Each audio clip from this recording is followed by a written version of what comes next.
অনেকেরই ধারণা ভাত খেলে মোটা হয়ে যায়, কিন্তু জাপানিরা দিনে 3 বেলা ভাত খেয়েও বিশ্বের মধ্যে সবথেকে রোগা।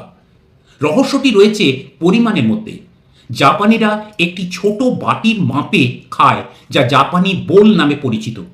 সাথে থাকে প্রচুর পরিমাণে স্যুপ, যা প্রয়োজনীয় নিউট্রিয়েন্টসের যোগান দেয়। গবেষণায় দেখা গেছে স্যুপ ওভারঅল ক্যালোরি ইনটেককে 20% রিডিউস করে ও ওভার ইটিংকে আটকায়।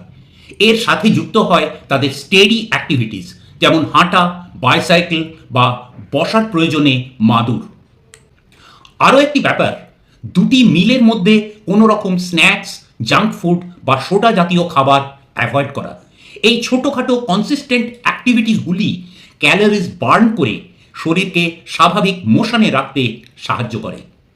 আমাদের দেশে বিভিন্ন লাইফস্টাইল ডিজিজ বিশাল আকার নিয়েছে। 2030 সাল পর্যন্ত 2.8 কোটি শিশু ও কিশোর ওবেসের শিকার হতে পারে। সরকারও এ বিষয়ে যথেষ্ট চিন্তিত।